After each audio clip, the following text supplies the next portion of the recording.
Hello from the Adirondacks in New York State. This is Jim Perry. I'm doing the final lesson for music production, lesson 6. We talked about synthesizers or synthesis.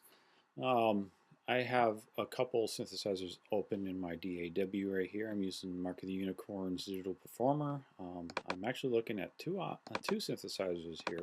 Let's look at the first one. The top one is a very simple one.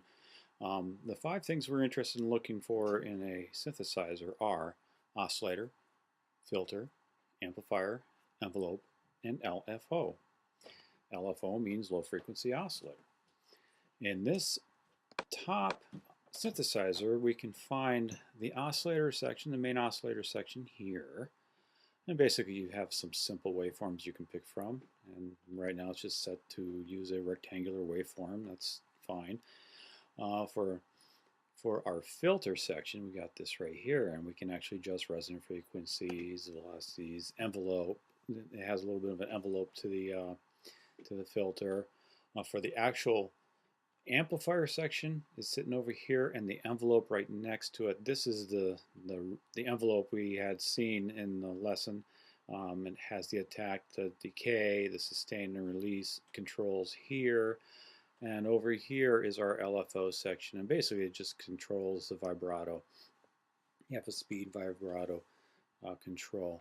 It's a very simple synthesizer. I can put this one away and we'll look at a more graphically pleasant one down here.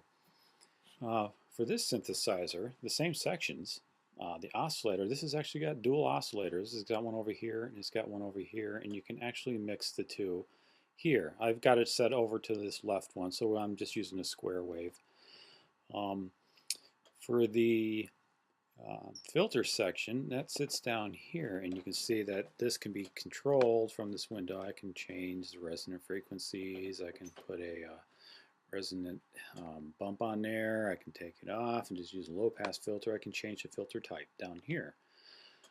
My amplifier and envelope are sitting over here, and you get a nice graphical display of what it's doing. This is the attack, decay, sustain, and release are all sitting right here, and they can all be controlled very simply. You can do it in the window here, or you can use the knobs to control it.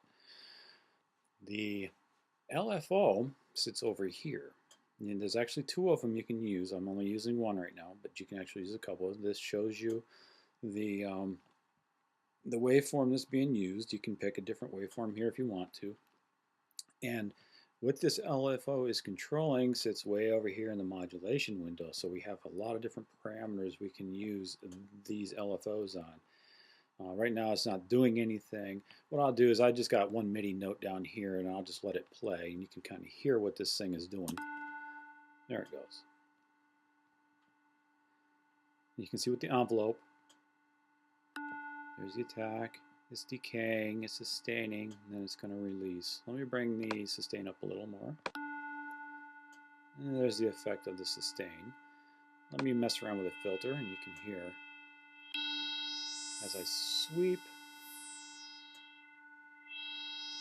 I get a different, completely different sound. As you can see, I'm sweeping through the frequencies to get different sound depending on where that resonant peak is. Now let me set this oscillator, LFO, to, let's see, let's work with pitch here. So what I've done is I told it to give it the LFO to modulate the oscillator 1 pitch. So that's what it's doing, is slowly modulating that pitch. And if I change the speed, it modulates faster. Or if I want to change the speed down here, it modulates slower. So that's basically usage of these 5 different components of a synthesizer. I can turn this off. That's basically how they work. I mean, that's just scratching the surface. There's so much more to these things. As you can see, there's so many different parameters that can be tweaked, different waveforms that can be picked, but we'll stop there to keep it simple. Thank you for listening, and I hope you enjoyed the course as much as I did. Thank you.